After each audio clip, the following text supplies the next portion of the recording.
ప్రమాణం లోపించడానికి కారణం ఏంటంటే సోమిరెడ్డి కొడుకు పాపం వాళ్ళ కప్పం కట్టారు కాబట్టి ఆ మిగిలినటువంటి పనులతో వాళ్ళు పనులు చేయడంలో ఆ నాణ్యత లోపించింది అనేటువంటి ప్రధానంగా మనం గమనించాల్సినటువంటి విషయం. మీరే చూశారు ఒకసారి మనం వెళ్తా ఉంటే మొన్న ఇచ్చినటువంటి రోడ్డే కళ్ళ ముందే కొట్టకపోయింది మనుగోలు అని లేచిపోయింది. అందుకని తమ హయాంలో చేసినవన్నీ కూడా దాదాపుగా లేచిపోయేటువంటి పరిస్థితికి వచ్చాయి సంవత్సరం పూర్తిగా 2 సంవత్సరాలు కాకుండా. కాబట్టి మీరు గుంతలు పడ్డా సరే తెలుగుదేశం పార్టీకి సంబంధించినటువంటి వాళ్ళు చేసినటువంటి పనులు బిల్లులు చెల్లించండి అని డిమాండ్ చేయదలుచుకున్నారా, దాని మీద వివరణ ఇవ్వండి.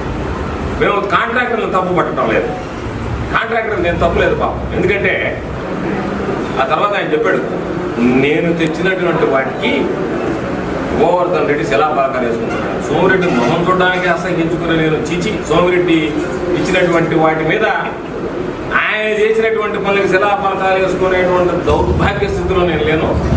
కాబట్టి ఆయన తెలియజెప్పేది ఏంటంటే ఆయన హయాంలో ఆయన వేసినటువంటి శిలాపలకాలకి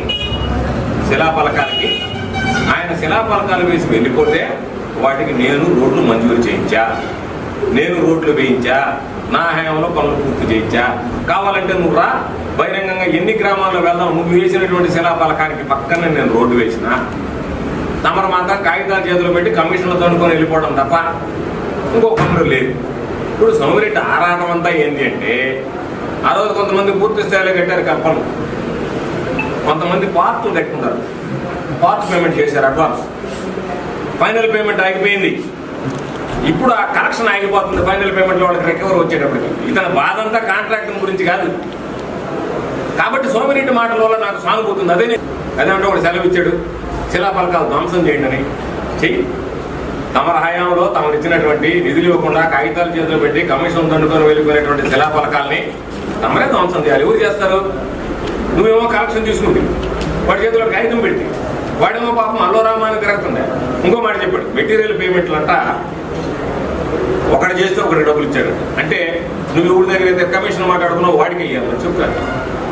సప్లై చేసినటువంటి వాడికి ఇవ్వాలన్నా మీ పార్టీకి సంబంధించినటువంటి వ్యక్తులు, అయ్యా వీడు దొంగ, వీడి గతంలో డబ్బులు తీసుకున్నాడు, మేము ఇద్దరం కలిసి చేసాం, నాకు పార్టీ పేమెంట్ రావాలని చెప్పి వందలాది మంది రోజు సెక్రటరీ చుట్టూ తిరుగుతున్నారు, పంచాయతీలు చేయమని.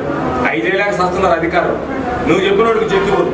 మళ్ళీ ఇంకో మాట చెప్పాడు, అసైన్మెంట్ కమిటీలో నేను అంతా మొత్తం ఇచ్చేసాను, భూములన్నీ పంపిణీ చేశాను, గోవర్ధన్ రెడ్డి చేపేశాడు.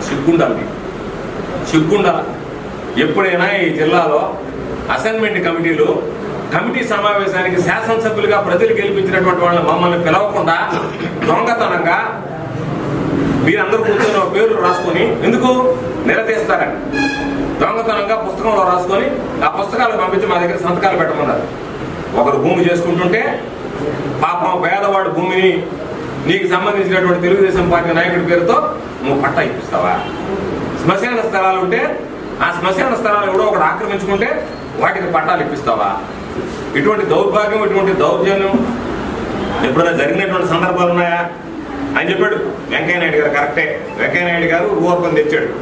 కానీ పాపం వెంకయ్యనాయుడు గారికి వచ్చిన పేరు కన్నా రూఅర్బన్ పథకం సోమిరెడ్డికి కాపు తరుగులాగా మారింది. 6 కోట్ల రూపాయలు పనులు చేశానని ఆయన ఒప్పుకున్నాడు. ఆయన పాపం ఒక 6 కోట్ల రూపాయల కమిషన్లు కొట్టేశాడు. భూగర్భ డ్రైనేజ్ అన్నాడు, రకరకాలైన చెప్పాడు. డబ్బులు పడడం, చెక్కులు డ్రా చేసుకోవడం తప్ప ఎక్కడన్నా పనిచేసినటువంటి సందర్భాలు ఉన్నాయా? ఈరోజు వాటి మీద విచారణ జరపదామనుకున్నా ఆ సంబంధిత చనిపోయాడు. ఆ సానుభూతి మాకుంది. పాపం నువ్వు వాళ్ళ దగ్గర డబ్బులు తింటే ఇంజనీర్ల దగ్గర డబ్బులు తిన్నావు, కాంట్రాక్టర్ల దగ్గర డబ్బులు తిన్నావు, దొంగ ఫోర్జరీ డాక్యుమెంట్లు పెట్టావు, రిజల్యూషన్లు. పాపం వాళ్ళందరూ ఇప్పుడు హలో రామా అని చెప్పని నీకు కమిషన్ ఇచ్చి, నీ కొడుకు కమిషన్ ఇచ్చి, నీ కొడుకు నీకు కప్పం కట్టి రోజు అలాంటి పరిస్థితులు ఉన్నాయి. ఈరోజు నేను చెప్తున్నా, ఏ గ్రామానికి పోదామా, వెంకటాచలం పోదామా, సర్వేపల్లికి పోదామా,